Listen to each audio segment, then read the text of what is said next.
విదేశాల్లో చదవాలనుకుంటున్నారా? అయితే విదేశ్ కన్సల్ట్ ని సంప్రదించండి. ఇటీవల సింగర్ ప్రవస్తి అయితే చాలా సంచలన విషయాలు అయితే బయట పెట్టింది. అందరికీ నమస్కారం, నేను మీ సింగర్ ప్రవస్తి. సో నేను ఇప్పుడు ఈ వీడియో చేయడానికి కారణం పాటతీగ సిల్వర్ జూబ్లీ సిరీస్లో జరిగిన ఇంజస్టిస్ అంతా ఎక్స్పోజ్ చేద్దామని. మీ అందరికీ తెలుసు నేను దానిలో పార్టిసిపేట్ చేశానని. సో అక్కడ ఏదైతే జరిగిందో అదంతా నేను ఇక్కడ క్లియర్గా చెప్తాను వీడియోలో. సో ఒక షోకి సంబంధించి జడ్జిల గురించి కానివ్వండి, అక్కడ షో చేస్తున్న సంస్థ ఎలా ఉంది, ఆ టీం మెంబర్స్ గురించి కొన్ని విచిత్రమైన నిజాలన్నీ కూడా బయట పెట్టడం జరిగింది. సో అది నిజమా కాదని చాలా మంది డౌట్స్ తో అయితే ఉన్నారు. అండ్ ఇప్పుడు ప్రెసెంట్ అయితే ఇది చాలా కాంట్రవర్సీగా మారిన టాపిక్ అన్నమాట. ఏం జరిగింది Pavan? So hi Jinta. Firstly Pravasthi eliminate అయిపోయింది. అవును, పాడుతో తీగ షో నుండి ఎలిమినేట్ అయిపోయింది. ఇంకా 11th సంథింగ్ 12th ఎపిసోడ్ లోనే అయిపోయింది. అవును. సో అయిన తర్వాత ఏమైంది, ఎలిమినేట్ అయిపోయిన వెంటనే ఒక వీడియో రిలీజ్ చేసింది. సో ఏమని, అక్కడ ఇంతకు ముందు ఆమె చేసినప్పుడు ఆ ప్రొడక్షన్ బాలు గారు ఉండేవాళ్ళు. సో బాలు గారు జడ్జిగా ఉండేవాళ్ళు. సో చాలా బాగుంది, ఆ ఆర్కెస్ట్రా బాగుంది, అది అని చెప్పేసి అందరి పేర్లు చెప్పుకుంటూ వచ్చింది. బట్ ఎప్పుడైతే బాలు గారు ఆ షో అయిపోయిన తర్వాత వేరే షో స్టార్ట్ అయింది, వేరే జడ్జిలు వచ్చారు. సో అదే షోకి వేరే జడ్జిలు వచ్చారు. ఎవరు, సునీత గారు, చంద్రబోస్ గారు, కీరవాణి గారు కూడా రావడం జరుగుతుంది. సో వీళ్ళు వచ్చినప్పుడు ప్రవస్తి మీద కొంచెం అంతగా ఇంట్రెస్ట్ లేకపోవడం కానీ, ఇంట్రెస్ట్ అంటే ఒకటి మనం ఏం మాట్లాడదామంటే, ఒక మనిషికి ఒక షోలో మనిషి మీద ఇంట్రెస్ట్ ఉండాలా, తన టాలెంట్ మీద ఇంట్రెస్ట్ ఉండాలా? ఆబ్వియస్లీ టాలెంట్ మీద ఉండాలి. బట్ మనం తెలియదు కదా. ఇప్పుడు అది ప్రవస్తి కామెంట్ చేస్తుంది, అది నిజమా అబద్ధమా అనేసి ఎవరికి క్లారిటీ లేదు. బట్ ఒక ఆడపిల్ల ఇంత ధైర్యంగా వచ్చి మీడియాలో ఈ విధంగా చేసిందంటే కొంచెం ఆలోచించాల్సిన విషయమే. పైగా పెద్ద పెద్ద వాళ్ళు ఇండస్ట్రీలో సునీత గారు కావచ్చు, చంద్రబోస్ గారు కావచ్చు, కిరణ్ గారు కావచ్చు, చాలా పెద్దవాళ్ళు, ఇండస్ట్రీని వెళ్తున్నటువంటి వాళ్ళు, సింగర్స్ లో కూడా చాలా మంచి సీనియర్స్. అలాంటిది వీళ్ళ మీద ఇలాంటి కామెంట్స్ రావడం అనేసి నాకు ఫస్ట్ టైం ఇప్పుడు. ఎందుకంటే అందరూ చాలా రెస్పెక్ట్ ఇచ్చే, చాలా సౌమ్యులు ఉన్న వాళ్ళు కూడా చాలా సౌమ్యులు. అసలు కాంట్రవర్సీ అంటే తెలియని ప్రవర్తన వాళ్ళది కదా. అలాంటిది సడన్ గా వచ్చేసి ఈ విధంగా మాట్లాడింది అని చెప్పేసి సోషల్ మీడియా మొత్తం ట్రెండ్ అయిపోతుంది. అదొకటే కాకుండా జడ్జెస్ తనని కించపరిచే విధంగా మాట్లాడడం చెప్పడం గానీ, అండ్ ఇంకోటి సంస్థ అక్కడ ఏదైతే ఉందో వాళ్ళు కాస్ట్యూమ్స్ విషయానికి వస్తే కొంచెం ఎక్స్పోజింగ్ గా కాస్ట్యూమ్స్ వేసుకోమని చెప్పడం గానీ, స్టేజ్ పై డాన్స్ చేయాలని చెప్పడం కానీ, ఇవన్నీ కూడా కరెక్ట్ కదా? ఏమేమి వచ్చాయి పాయింట్స్? యాక్చువల్లీ నేను పాయింట్స్ చెప్తాను. బట్ రియాలిటీ షో ఎలా ఉంటుందంటే ఆబ్వియస్లీ ఎంటర్టైనింగ్ పర్పస్ లోనే చూస్తారు. అవును. సో రియాలిటీ షోస్ ఏవి తీసుకున్నా అలానే ఉంటుంది, ఆల్మోస్ట్ అలానే ఉంటుంది. సో ఇక్కడ ఏంటి, సింగర్స్ తో కొంచెం డాన్స్ వేపించినా గానీ, ఇంకా ఏమన్నా అదర్ యాక్టివిటీస్ చేయించినప్పుడు షోకి ఆ రేటింగ్ పెరుగుతుంది, కొంచెం ఇంట్రెస్టింగ్ గా ప్రజలు చూస్తారన్న ఉద్దేశంతో మేబీ చేపించి ఉండొచ్చు. మనం ఆ కోణంలో కూడా ఆలోచించాలి కదా. అవును, పాజిటివ్ గా కూడా. అవును. సో జ్ఞాపిక ప్రొడక్షన్స్ ఎవరైతే ఉన్నారో వాళ్ళు వచ్చిన తర్వాతనే ఇష్యూ అంతా స్టార్ట్ అయింది అని చెప్పేసి ప్రవస్తి చెప్తుంది. అసలు ముఖ్యంగా అసలు ప్రవస్తికి ఏమేమి కామెంట్ చేశారు అంటే, జడ్జిలు కొన్ని కామెంట్స్ అయితే చేయడం జరిగింది. నేను ఒక 10 పాయింట్స్ అయితే నేను క్లియర్ గా ఎక్స్ప్లెయిన్ చేస్తాను.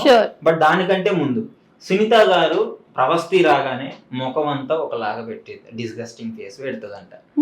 లైక్ చిరాగ్గా, ఈ ఎందుకు వచ్చింది పాప అనే విధంగా పెడుతుందంట.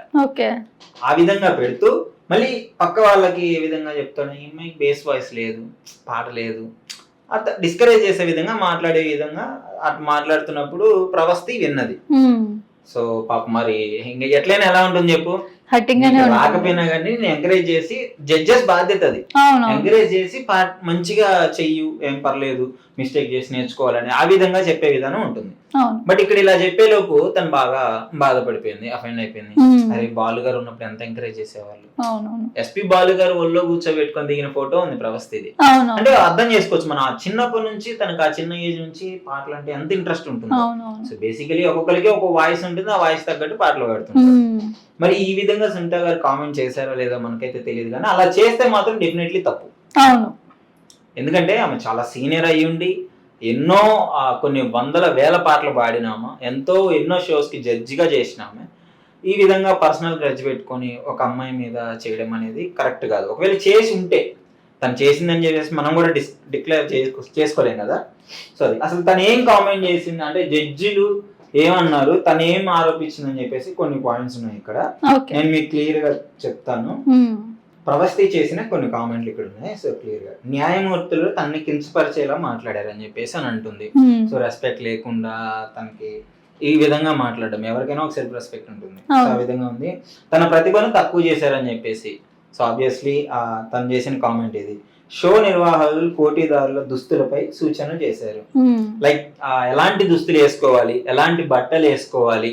ఇప్పుడు ఇంకా ఓపెన్ గా చెప్పాలంటే ఆ బొడ్డు కింద కనపడే విధంగా డ్రెస్ చేసుకోవాలి, షో ఆఫ్ చేయాలి, ఆ విధంగా చేస్తేనే చూస్తారు అనే విధంగా కొంచెం ఇబ్బంది పెట్టారని అయితే చెప్తుంది.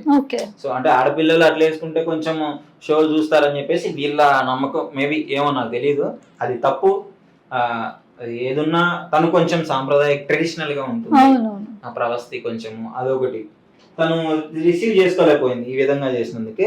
అమ్మాయిలు ఎలా కనిపించాలో కూడా వాళ్ళే డిసైడ్ చేస్తున్నారని చెప్పేసి అయితే ప్రవస్తి చెప్తుంది. తనను చీడ పురుగులా చూశారు అని చెప్పేసి అని అంటుంది. మేబీ మన ఆ మేనేజ్మెంట్ చూసిందా, ఆ జడ్జీలు చూసారా, ఈ విధంగా మాట్లాడుతుంది. ప్రొడక్షన్ సిబ్బంది తను ఇబ్బంది పెట్టిరంట. సో ఈ విధంగానే ప్రొడక్షన్ సిబ్బంది ఇబ్బంది పెట్టింది. ఎక్స్పోజింగ్ చేయమని ఒత్తిడి చేశారు. ఇందాక మనం మాట్లాడుతున్నట్లే ఎక్స్పోజింగ్ చేయమని, ఇక చీరలు బొడ్డు కింద కట్టమని చెప్పారు. సో ఈ విధంగా చేయడం అనేది చాలా దారుణం. అవును, కానీ మనం ఒకటేం ఆలోచించాలంటే నిజంగా ఇలా చేశారా లేదా తినని ఎలిమినేట్ చేశారు అన్న ఒక సిచ్యువేషన్ వల్ల తను ఇలా మాట్లాడుతుందా, కోపంతో ఆవేశంతో ఏమైనా మాట్లాడుతుందా అన్నది కూడా మనం ఆలోచించాలి. ఆబ్వియస్లీ అది కూడా ఉండొచ్చు. మెయిన్ ఏంటంటే కాస్ట్యూమ్ డిజైనర్ ఉంటారు కదా వాళ్ళకి. సో అతను కూడా బాడీ షేమింగ్ చేశాడు అని చెప్పేసి అంటుంది. కొంచెం పాప బొద్దుగా ఉంటుంది కదా, సో దాని వల్ల మేబీ ఆ డ్రెస్సింగ్ సెన్స్ కి ఏమన్నా ఇబ్బందికరంగా మాట్లాడము. అంటే రెండు కోణాల్లో ఆలోచించాలి.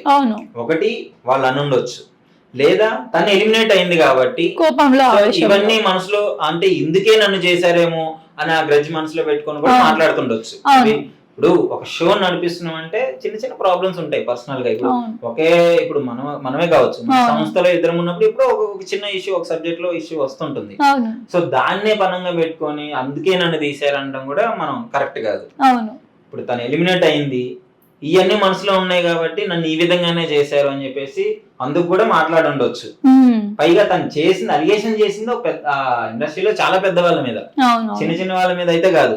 కీరవాణి గారు కావచ్చు, చంద్రబోస్ గారు కావచ్చు, సునీత గారు కావచ్చు, ఎంతో మంచి మంచి మ్యూజిక్స్ ఇచ్చారు, పాటలు ఇచ్చారు, ఎంతో చాలా మంచిగా వాడిన వాళ్ళు వీళ్ళందరూ. సో వీళ్ళనంటే ఆబ్వియస్లీ నేనైతే అనుకోవట్లేదు చేస్తారని. మేబీ ఒకవేళ చేసినా కానీ మరి ఏందో చట్టపరంగా తను ఎక్కడి వరకు వెళ్తుందో అక్కడి వరకు వెళ్ళదలుచుకుంది మరి. సో అసలు దీనిపైన నీ ఒపీనియన్ ఏంటి? ఒక ఆడపిల్లగా ఈ విధంగా ఒక షోలో చేసినప్పుడు, సో నువ్వు యాక్టర్ వే నీకు తెలిసి ఉంటుంది, సో ఏంటి పరిస్థితి?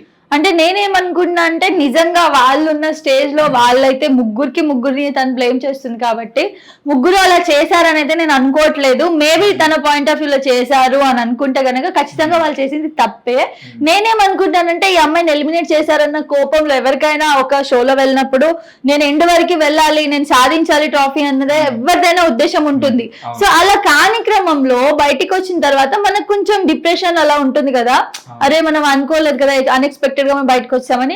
ఆ డిప్రెషన్ లో తను ఏమైనా మాట్లాడుతుందా అన్నది కూడా ఒక క్వశ్చన్ మార్క్. ఎందుకంటే మనం ఒక మీడియా కాబట్టి నలుగురు పేర్లు మన మీడియా ఒక వీడియోలో చెప్తున్నాం కాబట్టి మనం చాలా ఆలోచించాలి కదా, అది ఎంతవరకు నిజమా కాదు. సో మనకేది తెలీదు, తను మాట్లాడిన మాటల ప్రకారం మేము ఈ వీడియోలో అయితే మీకు చెప్తున్నాము. ప్రెసెంట్ అయితే ఏం క్లారిటీ లేదనే చెప్పాలి. సో ఉండొచ్చు, ఉండకపోవచ్చు తను చెప్పిన నిజాలు. తను యాక్చువల్లీ ప్రూవ్ చేసుకుంటాను ఏంటో సూపర్ సింగర్ విన్నర్ తను. అవును కదా, మళ్ళీ ఎందుకు వచ్చింది ఈ షోకి అంటే ఎక్స్పోజ్ అవుతాను కదా, కొంచెం నాకు ఛాన్సెస్ వస్తాయి కదా అనే థాట్ ప్రాసెస్ లో వచ్చింది. వచ్చిన తర్వాత ఇంతకు ముందున్న సిస్టమ్ కి ఇప్పటికి తను అడ్జస్ట్ అవ్వలేకపోయిందా లేకపోతే ఏముందో తెలియదు, అలా కూడా అయి ఉండొచ్చు. తనకైతే ఇట్లా బయటికి రావడం జరిగింది సడన్ గా. సో బాడీ షేమింగ్ చేశారని, అంటే ఒక ఆడపిల్ల ఎంత బయటకు వచ్చి మాట్లాడిన ఆ కోణంలో ఆలోచిస్తే తనపై సపోర్ట్ చేయాలనిపిస్తుంది. ఏదైనా కూడా ఇప్పుడు ఒక మనిషిపై నెగిటివ్ అయినప్పుడు ఖచ్చితంగా వాళ్ళు రివర్స్ లో నెగిటివ్ అవుతారు. నువ్వు ఉన్నావు, ఇప్పుడు మనం కలిసి వీడియో చేస్తున్నావు, నువ్వు వీడియో బాగా చేయాలి అంటే నువ్వేం చేసావు, నువ్వు నా తప్పులు వెతుకుతావు. ఆబ్వియస్లీ సేమ్ అదొక మనిషి తత్వమే అంత కదా. సో మేబీ అలా ఏమైనా జరిగిందేమో. అండ్ దీని గురించి అంత పెద్ద వాళ్ళని పాయింట్ అవుట్ చేసి మాట్లాడే అంత నాకేం అది అనిపించట్లేదు. సో స్పోర్టివ్ గా ఉండాలి, అంతే. ఎలిమినేట్ అయ్యాము, నెక్స్ట్ ప్రూవ్ చేసుకోవాలి. సో నువ్వు చాలా టాలెంటెడ్ తను చిన్న, కానీ ఈ విధంగా చేయడం వల్ల ఏంటంటే ఇన్ కేస్ తన వైపు తప్పు ఉంది అని తెలిస్తే తన ఇండస్ట్రీలో కొంచెం ఇంక ఎదగడం కష్టం. ఎందుకంటే ఇట్లాంటి వాళ్ళని బ్లేమ్ చేసిందంటే రేపు ఎవరైనా ఛాన్స్ ఇవ్వాలంటే భయపడతారు. అంతే కదా. సో అది కూడా ఆలోచించుకోవాలి. ఉన్నట్లుండి షార్ట్ టెంపర్ గా మన డెసిషన్ తీసుకొని మాట్లాడడం కరెక్ట్ కాదు. బట్ ప్రవస్తికి కూడా చాలా అప్రిషియేషన్స్ వస్తున్నాయి అంటే ఇట్లా ఈ విధంగా బయటకు వచ్చి చెప్పినందుకు చాలా మంది మేము చేయలేకపోయాము, మా తరఫున నుండి పోరాడుతున్నావు అనే విధంగా కూడా చెప్తున్నారంట. మరి చూడాలి ఈ విషయం ఎక్కడి వరకు వెళ్తుందో, ఫైనల్ గా కంక్లూజన్ ఏమొస్తుందో అయితే తెలియట్లేదు, చూడాలి.